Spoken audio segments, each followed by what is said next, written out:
fiz um convite para elas terem um programa aqui na Rádio Mintas. Então, uma vez por mês, elas vão estar aqui sentado na cadeirinha falando com vocês que está aí no outro lado. Marciano, muito obrigado. Vai pensando você ter um programa também. Vai pensando, tá certo? E vamos ampliando aí esse trem. Temos que pegar esses microfones e falar, né, Marciano? Então, é com muita alegria que a gente dá início então, ao programa Livre Pensar, que traz o tema Imperador Calígula e o papel das minorias. Com vocês. Boa noite.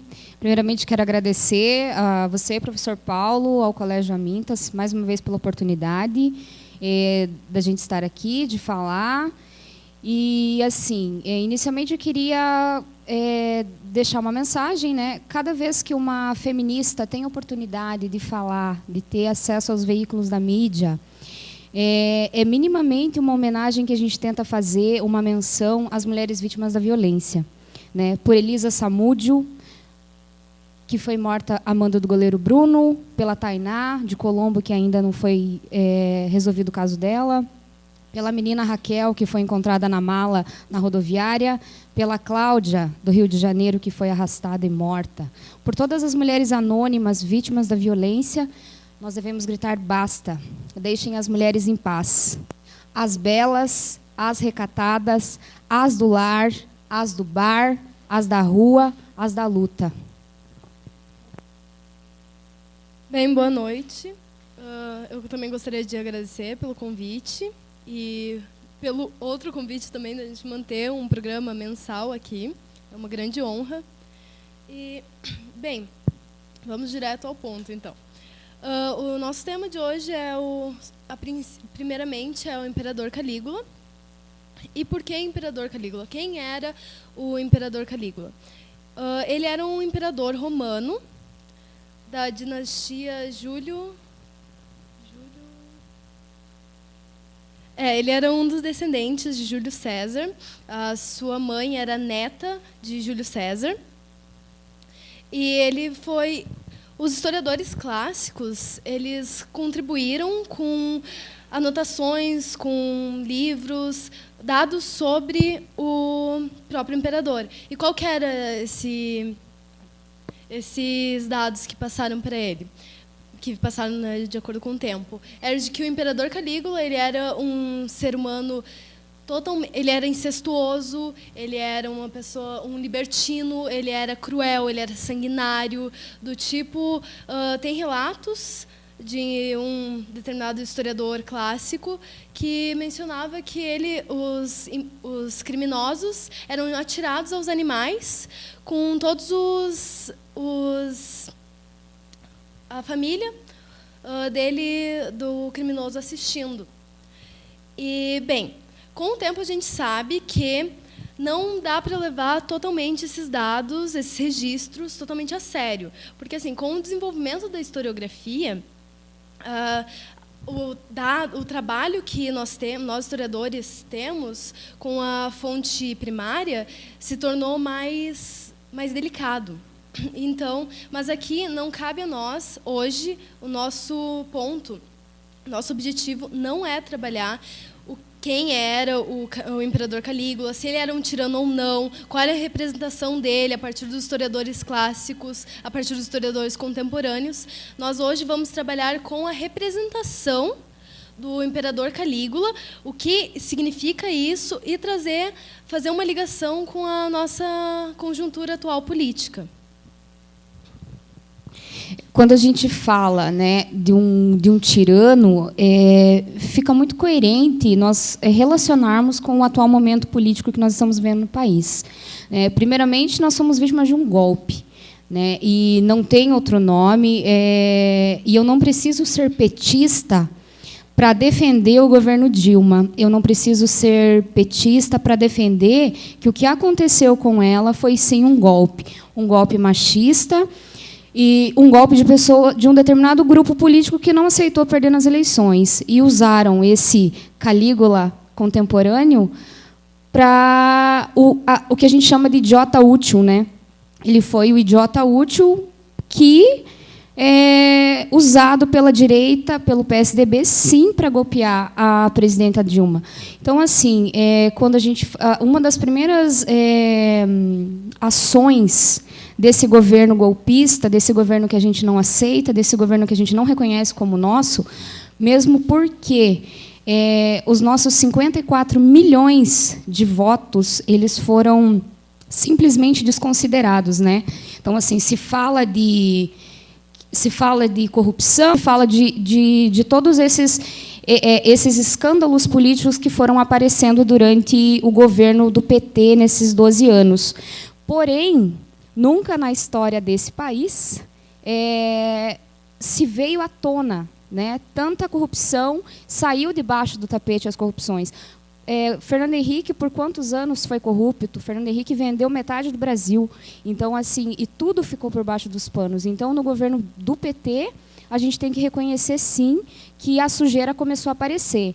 Sempre fui crítica ao PT, sempre fui crítica a como eles governavam, como eles governaram. Porém, os avanços que nós tivemos, nós não podemos negar, a gente tem que falar sempre.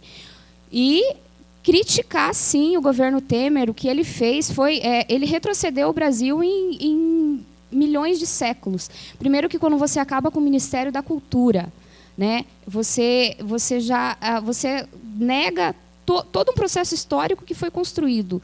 Quando você tira uma Secretaria de Direitos Humanos, Igualdade Racial e das Mulheres, você está retrocedendo todos os direitos que foram conquistados historicamente, né? A questão também ele acabou com a CGU, né? Por quê? Ele não precisa mais, então, já que não tem corrupto, então não vamos fiscalizar. E fora os outros nomes, né, que eu acho que é muito conveniente falar, os nomes que ele colocou nos ministérios, né? Primeiro, que não tem nenhuma mulher, né?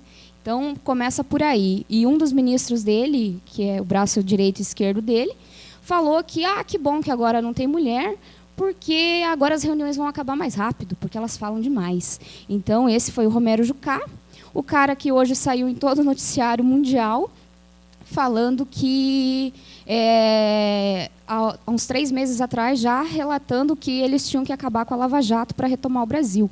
Então, assim, é muito engraçado, né? Quando é com o PT, pode. Agora, quando é com a direita, não pode mais. Então, cadê o Sérgio Moro? Né? A gente está procurando o Sérgio Moro ainda. O Sérgio Moro sumiu. E o Sérgio Moro deixou 7 ministros denunciados pela Lava Jato assumirem. E o presidente Lula não pôde assumir. É uma coincidência que a gente começa a pensar, né? Bem, cabe ainda falar que essa questão da gente não ter mais uma ministra mulher é absurda. Desde do regime militar, nós não ele foi o último, no período do regime militar, foi a última vez que nós não tivemos nenhuma mulher ministra. Então, é um retrocesso absurdo. Sem falar que a questão do impeachment. Porque nós até comentamos na outra vez que viemos sobre o porquê uma presidenta incomoda tanto. Por que é tão absurdo ter uma presidenta? E aí, desse do impeachment, a gente vê muitos comentários como isso é para mostrar que mulher não sabe governar, isso é para mostrar que mulher tem que ficar dentro de casa. E não é assim, porque ela é uma pessoa que, olha, independente de partidos, independente de ideologias, é uma mulher extremamente forte. Foi torturada, foi guerrilheira, foi torturada, lutou pela democracia, lutou contra o câncer e agora está lutando contra um regime golpista, contra um governo golpista, contra um traidor, que é isso que o Temer foi. Isso, é isso mesmo, Caterine. Ele, além de golpista, ele é um fascista. Eu não costumo falar sobre religião e sobre... porque eu acho que é uma questão muito subjetiva, né, a fé das pessoas. Mas, assim, quem apoia ele é um grupo de fundamentalista que eles negam todas as religiões, né, que fogem a deles.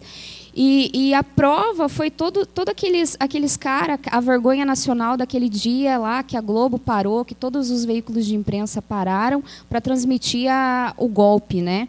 Então, assim, por Deus, pela minha mulher, por não sei quem, fulano de tal, Mas, assim, são caras que eles representam não uma religião, mas eles representam a negação de direitos. Eles questionam todos os avanços que nós conquistamos historicamente, os avanços dos LGBTs, os avanços das mulheres. Para eles serve o que a Veja publicou, né? A bela, a recatada e a do lar. Não que a mulher não tenha opção de ser dona de casa e ser mais recatada. Não é isso que nós estamos questionando em nenhum momento. A questão é que eles reforçam que é só essas mulheres que servem. As mulheres que vão à luta, as mulheres que vão para o bar, as mulheres que vão para a rua, essas não servem para estar no governo deles. Tanto está aí os ministérios Temer não ter nenhuma mulher. Eu acho que esse é um grande ponto que nós temos que tocar, porque assim, o fato não é só não ter mulher, é o que isso representa, é o que isso significa. Então, quer dizer, é isso que a Caterina estava falando agora. A mulher não tem competência, então, na visão dele. A mulher ela tem que ficar em casa mesmo, porque se ela for para a rua, ela vai enfrentar, né? Se ela enfrenta esses machistas, eles podem perder o seu poder. Eu vou fazer uma pergunta aqui. Como a gente tem alunos ouvindo, depois a gente vai disponibilizar isso nas redes sociais, né? Para o aluno de sexta série, de sétima, ensino médio, para o pai e a mãe desses alunos que vão ter acesso à fala de vocês, como trabalhar isso na família, né? Como que parece que hoje está mais fácil das pessoas entender que foi uma grande armação, né? Uma armação, um golpe, né? Então, vocês falaram, mas assim, como é que o aluno tem que conversar isso em casa? Porque a gente tem hoje um veículo poderosíssimo que a gente não pode subestimar, que são a Rede Globo, Band, esses canais, né, de televisão no país. Minha esposa recentemente chegou da Argentina, e lá você tem veículos de comunicação que são extremamente direitistas e defendem que são da direita. Assim também tem veículos extremamente esquerda. E lá eles falam, né, do Brasil, conhecem o Brasil. Infelizmente a gente não conhece aqui, a gente não sabe quase nada o que acontece na América Latina. Então, assim, como que a gente faz, né, para vencer não, mas entender esses veículos que estão a serviço, manipulando, né, diariamente?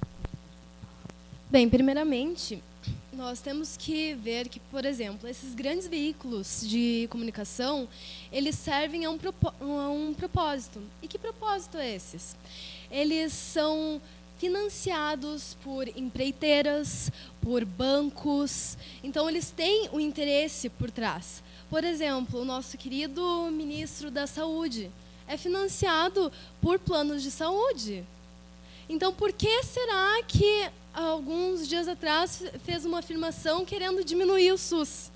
Por que será? A gente tem que buscar as informações. E não... nós temos que, assim, analisar todos os veículos, independente se é um jornal de esquerda, um jornal de direita, mas a gente tem que analisar com senso crítico. Então, a questão é escutar, analisar e estudar. Os dois lados, com senso crítico, e não tomar nada como verdade absoluta. Não é porque determinado jornal partilha de uma ideia minha que isso é verdade absoluta, incontestável e, bem, é isso que eu vou defender. As pessoas elas têm que procurar um pouco mais, procurar saber, desenvolver essa crítica e não simplesmente aceitar a informação pronta que eles veem, e é isso. É a importância da escola, né, professor Paulo? A importância da escola, é a importância de você estudar a história, né? O processo histórico ele não é desconexo, né? O conhecimento ele foi construído historicamente e ele foi passado de geração para geração. Então, assim, sabendo disso, você consegue já analisar um todo, né? Então, assim, todos os fatos, nós fomos vítimas já histórica. A história do Brasil ela foi vítima de vários golpes, né? Então, nós tínhamos o nosso país habitado pelos indígenas e esse país ele foi colonizado. Ele não foi descoberto, ele foi invadido, ele foi destruído pelos europeus. Foi isso que aconteceu. A partir daí, voltando, trazendo mais aqui para a era contemporânea, nós tivemos o golpe em 64, né? Então, assim, todos esses golpes que nós tivemos, a partir de que surgiu a televisão, a mídia ela sempre teve a sua influência, né? A influência do povo, tanto que na ditadura se censurava tanto essa mídia, né? Se censurava o que eles podiam, o que eles não podiam passar na televisão. Então, assim, e a televisão que apoiava a ditadura, ela permanecia e conseguia fazer suas novelas e todos os seus programas, que é o grande exemplo da Rede Globo, né? A Rede Globo de televisão, ela apoiou a ditadura em todos os períodos, né? Em todos os períodos. Então, assim, quando você me pergunta como trabalhar isso com o sexto ano, o sétimo ano, é simplesmente mostrar o processo histórico para essas crianças, para eles serem, sim, os multiplicadores dessa informação para sua família. Então, assim, quando a gente fala, né, dessa mídia marrom, né, essa mídia que manipula, essa mídia que mente, você pode assistir o Jornal Nacional, pode assistir o Jornal da Record, pode assistir o Jornal da SBT. A Sherazade, o William Bonner e companhia. Cada um, eles estão a serviço de alguém, né? A mídia ela não é imparcial, ela tem um lado, né? Então, assim, essa influência ela é muito presente. A família, final do dia, chega em casa, depois a classe trabalhadora, depois de um dia de trabalho, o marido senta em frente à televisão, espera a janta, os filhos ficam ali acompanhando, e o que acontece? Vamos assistir o quê? O Jornal Nacional, ver o que aconteceu no Brasil durante o dia. E essa é a realidade. E eles, sabendo disso, eles manipulam, sim. Tem toda, você vê a postura do William Bonner, a beleza do William Bonner, a forma com que ele... A dialética dele, né? Como ele se posiciona. Então, assim, é um cara que convence, é um cara que manipula, sim.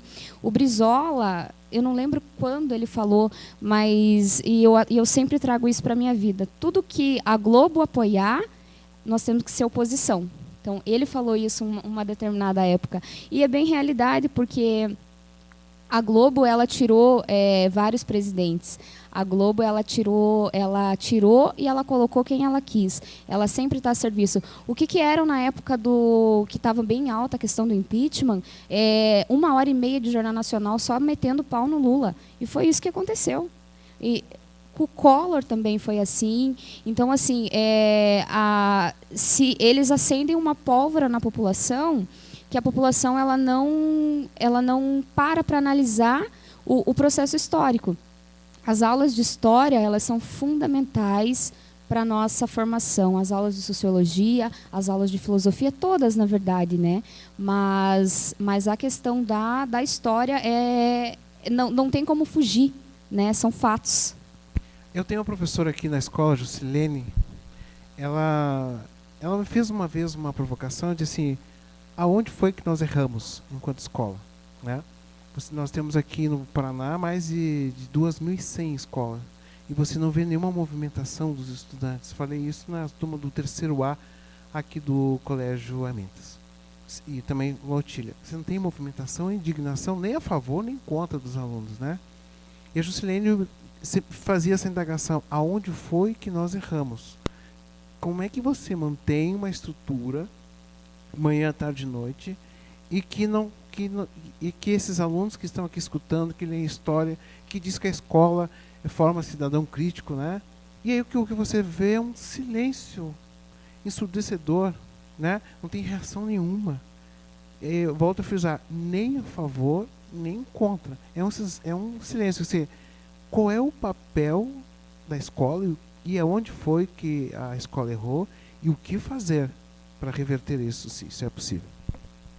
Bem, em se tratando principalmente de alunos de instituições públicas, nós vemos uma educação que ela é semelhante à estrutura, a própria estrutura do colégio, ela é semelhante a uma prisão.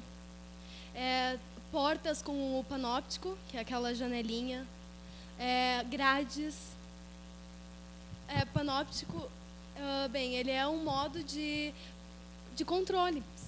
Foi abordado bastante por Foucault. Ele é um modo de você vigia as pessoas. As pessoas, elas não te veem. Mas você está vendo elas. E, o panóptico, as grades, toda a estrutura, o professor na frente, em pé, e os alunos sentados, absorvendo o conteúdo, e apenas isso, né? Ultimamente, dentro da educação, nós temos trabalhado muito com a mudança desse sistema educacional, trabalhando com uma maior dinâmica, né? Trabalhando com o modelo construtivista de dar aula. E, por que os alunos... Porque, aparentemente, os alunos não se engajam? Nós estamos vendo, pelos movimentos dos secundaristas que estão tendo, que isso não é verdade. Os estudantes estão se mobilizando, sim, e está sendo lindo, lindo mesmo. Os estudantes estão ocupando colégios para reivindicar a merenda que os governadores estão passando a mão. E... só para completar essa questão, não tem como nós falarmos quando a gente analisa, né, onde nós erramos. Primeiro que nós, professores, nós não erramos, né? Nós somos vítimas de um sistema que nos condiciona a isso. Primeiro que nós temos um currículo básico pensado. Quando a gente estuda a história da educação, tem uma parte da história que é o seguinte, e a gente tem que trazer isso para o presente e fazer a relação. Quando o presidente Lula assumiu, em 2002, uma das primeiras ações que ele teve foi pagar a dívida externa. A dívida externa que o Brasil tinha com os Estados Unidos. O que era isso? O Brasil emprestava dinheiro lá de fora e, em troca desse financiamento, os Estados Unidos falavam assim, beleza, eu empresto dinheiro para vocês, mas os programas de educação de vocês somos nós que vamos direcionar. Tanto que os documentos oficiais que nós temos até hoje, principalmente o que me atinge diretamente, que é a educação infantil, que é a minha área, foram pensados nessa época, né? A época do neoliberalismo, a época do Fernando Henrique, todos os documentos oficiais, os PCNs, Parâmetros Curriculares Nacionais da Educação, todos esses documentos, eles foram norteados pelo que a ONU, pelo que a Unesco, pelo que eles falaram. Quando a gente fala daqueles 4 pilares, 4 não, são vários pilares da educação, esses pilares da educação, eles nada mais são do que a reprodução do pós-modernismo. Nem o modernismo a gente superou ainda, né? Quem dirá o pós.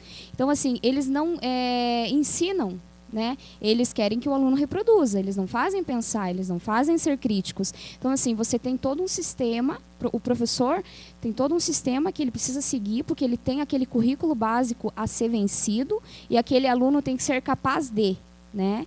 Então, pensando dessa forma, nós ainda reproduzimos um sistema que foi pensado para você não pensar mesmo. Ele foi criado para você reproduzir, para você não criticar, para formar mão de obra barata, sim, porque não interessa ser pesquisador, não interessa estudar, interessa que você seja mão de obra e continue mantendo o sistema capitalista. É essa a lógica da educação que nós temos ainda no Brasil. Então, superar isso é muito difícil. Nós temos vários autores na educação que são mais críticos, né? A educação, ela surge, ela traz vários momentos históricos, e nesses momentos históricos a gente traz que eu chamo de modismos pedagógicos. Né? Cada época nós temos uma teoria pedagógica. Então, assim, o construtivismo ele tenta ser uma teoria mais avançada do tradicional, porém ele ainda reproduz o capitalismo, porém ele tira a função do professor. Né? Ele diz que o aluno, que tudo tem que partir do aluno e tal. Não é que tudo não é que a gente tem que desconsiderar o conhecimento do aluno, muito pelo contrário, mas porque eu sou defensora da pedagogia histórico-crítica, nós temos que considerar o saber do educando, sim. Porém, o conhecimento ele foi construído historicamente pela humanidade, como eu já havia dito. Então, assim, não se muda o conhecimento de uma hora para outra. É aquilo e é aquilo. Nós temos questões subjetivas que aparecem no meio precisam ser consideradas, sim, mas a gente precisa trabalhar o todo sempre, né? A maioria sempre. Então, assim, o relativismo também é uma teoria bem pós-moderna que a gente tem que tentar superar da educação. Então, assim, quando a gente fala de onde nós erramos, voltando à pergunta, né? Quando a gente aceitou ser refém de políticas neoliberais do governo de governos estrangeiros, né? Então, nós começamos a errar quando a gente aceitou isso. A Catarina estava falando sobre os secundaristas, né, fazendo resistência no Rio de Janeiro, fazendo resistência em São Paulo contra os governos que estão passando a mão na merenda da galera, né? Então, assim, nós precisamos aqui no Paraná, ainda no Paraná, nós temos uma cultura muito complicada de se organizar, de movimento social. A gente tem toda a retaliação do governo, né? Então, assim, a prova foi os professores se organizando por melhores condições de trabalho ano passado e sofrido um massacre, né? Então, a cultura do medo, ela é muito presente ainda no Paraná, mas a gente vai continuar lutando, continuar ocupando e tentar superar isso. Oi, boa noite. Meu nome é Tainá, eu sou do 3º ARC do Amintas e eu queria fazer uma pergunta para vocês. O que vocês acham de trabalhar o feminismo na sala de aula? Bem, primeiramente, que ainda se tratando sobre o modo como a educação é organizada, as leis que regem a educação pública, na verdade, a educação pública e privada, não são professores que fazem. São pessoas que não têm a mínima noção do que é estar dentro de sala, do que é lidar com vários tipos de problemas, empecilhos. E um desses é o tempo. Porque nós temos um tempo extremamente curto para dar conta de um currículo enorme. E aí é onde entra essas questões, onde entra o debate sobre política, sobre feminismo, sobre a luta dos negros, exatamente, os movimentos sociais como um todo. É extremamente válido, na verdade, é fenomenal, e é o que todas as mulheres, principalmente, deveriam fazer, as mulheres professoras, é debater sobre isso com os alunos em sala. Nem sempre dá e nem sempre a aceitação é boa. Porém, é extremamente importante que a gente desenvolva com os nossos alunos esse senso crítico e que eles entendam, que vocês entendam que vocês podem mudar, que vocês podem revolucionar o mundo, sim. Que nós, mulheres, não precisamos e não devemos aceitar receber de 20% a 30% menos o salário. Que nós não devemos aceitar ser vítima dos mais diversos tipos de violência existente. E isso cabe muito debate em sala. E se teu professor não traz, e você quer saber, pergunte, questione. Busque por fora, pesquise, converse com seus amigos, com suas amigas. Trabalhar o feminismo, a questão de gênero em sala de aula é muito importante, né? Nós tivemos ano passado as metas para a educação, né? E muitos estados e muitos municípios eles tiraram a palavra gênero da pauta, né? Por quê? O medo, né? Quando a gente fala de gênero, o gênero é muito amplo, né? Nós estamos falando de várias questões. Então, assim, não se quer mulheres organizadas, não se quer mulheres pensando. Nós somos a maioria da população brasileira e ainda ocupamos nem 9% das cadeiras do Legislativo. O Legislativo que pensa as nossas leis, né? E isso é muito grave, isso é muito perigoso.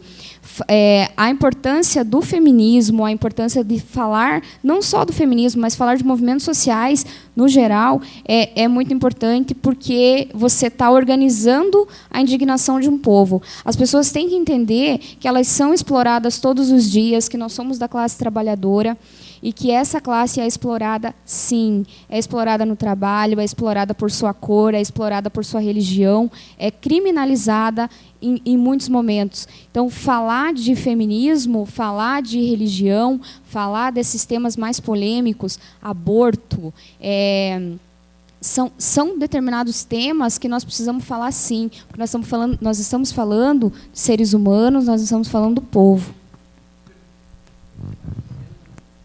O Fabiano Marfon perguntou se com o Temer a merenda escolar vai melhorar.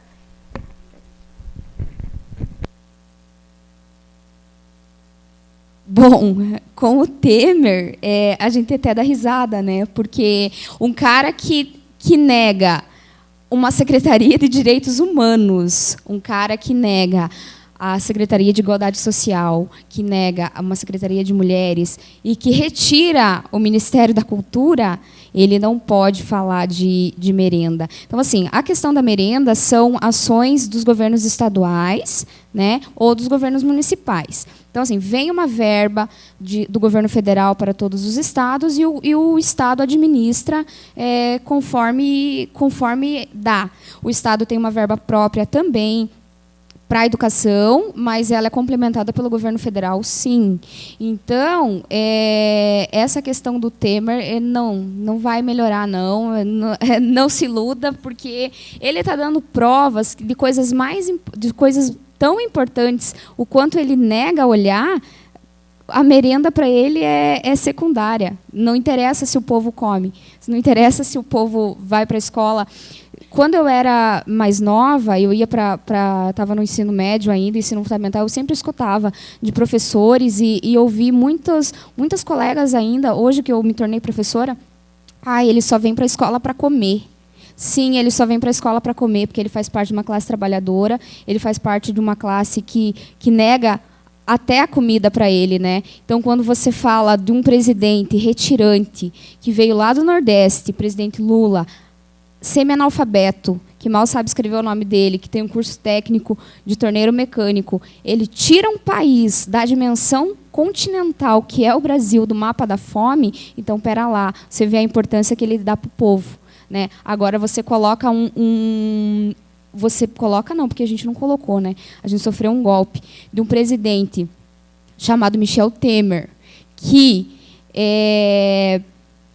ele nega os direitos humanos para comer. Gente, é muito grave um presidente da República negar os direitos humanos. É só a gente lembrar, é só vocês olharem no YouTube qualquer vídeo relacionado ao período da ditadura, vocês vão ver a importância que os direitos humanos hoje têm na vida da população. Por isso a nossa crítica, por isso a nossa indignação, por isso que nós temos que combater esse governo golpista, sim. Ele é um governo fascista, ele é um governo machista, é um governo que ele coloca como ministro da Justiça o advogado do PCC. Então, assim, o que esperar de um ser humano desse?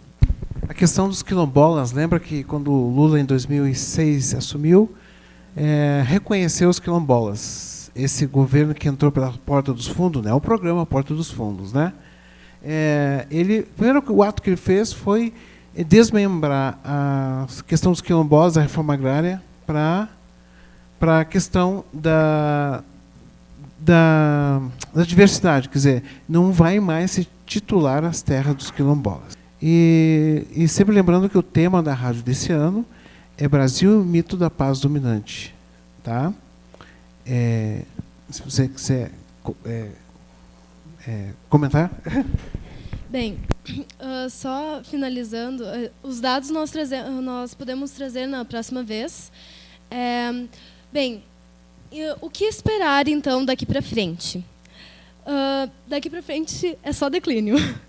Infelizmente, a gente tem essa ideia de que, não, porque não tem violência, entre aspas, né? Mas não tem violência, não é golpe, não que a gente acha que a gente tem essa imagem de que o regime militar foi terrível e que nunca nós voltaremos a qualquer semelhança de um regime como aquele. Isso pode acontecer, isso está acontecendo. Pode não ser um militar que está lá no poder, mas é um sujeito, um golpista que tomou o poder, ele não recebeu nenhum voto. Aliás, ele está inelegível por 8 anos, porque ele é ficha suja. Então, a gente vai esperar o quê? O que a gente vai esperar de um governo, de um presidente, um golpista? Na verdade, não é nem presidente, porque nós não podemos reconhecê-lo como presidente. um golpista que acaba com o ProUni, o FIES, o Pronatec, em 9 instituições federais. O que esperar de um governo desse? O que esperar de um governo onde não tem mulheres, onde nós não temos representatividade? O que esperar de um governo que coloca 7 ministros investigados na Lava Jato? O que esperar de um governo assim? É um retrocesso histórico que nós estamos sofrendo no Brasil, né? Então, assim, eu quero deixar aqui um convite a todos vocês. Vamos organizar a nossa indignação. Como? Participando de todos os atos de protesto contra esse governo fascista, contra esse governo golpista que nós não reconhecemos. Aqui em Pinhais, eu e uns companheiros de militância, nós estamos organizando um ato e chamando vocês para a aula Ser na Rua, a aula de cidadania, a aula de resistência, uma aula contra esse governo fascista que nós não podemos reconhecer como nosso presidente, jamais, em hipótese alguma. E sim, volta querida, fica querida. Bem, na próxima reunião, né, que nós estivermos na rádio, nós iremos falar daí sobre o feminismo em si. Nós vamos falar de todo o processo histórico do feminismo no Brasil e vamos enfocar mais nessas questões. A questão das conquistas também que nós tivemos, né? Então, assim, é muito revoltante para nós mulheres hoje falarmos da questão da conjuntura que nós estamos vivendo, né? De toda a negação de direito que nós conquistamos historicamente a duras penas. Então, assim, quando a cada 15 segundos uma mulher é espancada no Brasil. E isso é tão desimportante para esse governo fascista que ele acaba com a Secretaria de Mulheres. Então, para a gente começar a pensar o porquê ser contra, o porquê organizar, sim, a nossa indignação, o porquê, sim, participar dos protestos. Eu vou passar para o professor Paulo onde vai ser, como vai ser esse ato, e eu conto com vocês, vamos nos organizar, contar com a direção da escola, para dispensar vocês, para levar vocês junto com a gente, para participar e deixar o nosso grito, sim, fora Temer. Temer jamais. Lembrando que todos os direitos que nós temos hoje, que não são todos os direitos que nós deveríamos ter, eles foram conquistados a duras penas de muita gente. Eles foram conquistados com o sangue de muitas mulheres, de muitos homens, de muitas pessoas. Não só aqui no Brasil, mas em todos os países do nosso planeta. Então, a gente tem que entender que nada, principalmente, né, no momento atual, na nossa conjuntura atual, nada é concreto. Então, a gente não pode deixar que eles venham e retirem todos os direitos que nossos antepassados conquistaram, simplesmente porque eles querem, porque é para o benefício deles. Então, vamos compor, sim, esses atos. E, bem, é com vocês, então, secundaristas, porque vocês estão mostrando, os secundaristas, no geral, estão mostrando que o país tem jeito, sim. Muito bem, então a gente agradece a Gisele... Catarine, perdão. Por mais uma vez, eu fico muito feliz, né, de vocês estarem aqui e quero lembrar a todos vocês que elas terão um programa aqui na rádio, uma vez por mês ou no final do mês, né? É com elas. E elas vão trazer temas relacionados ao feminismo, à mulher, à questão de gênero, que é importante. Uma pergunta que foi feita aqui, né? Como trabalhar isso dentro da escola? E a gente tem que...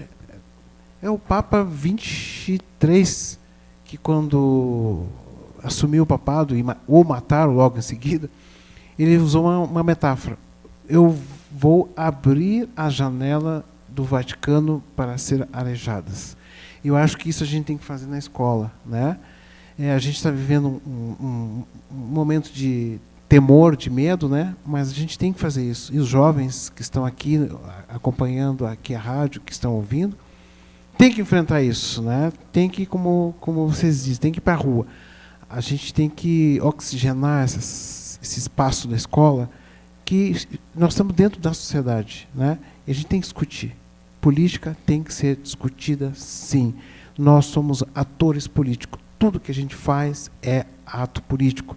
Se você quer ficar em cima do muro, você se posicionou, está fazendo um ato político.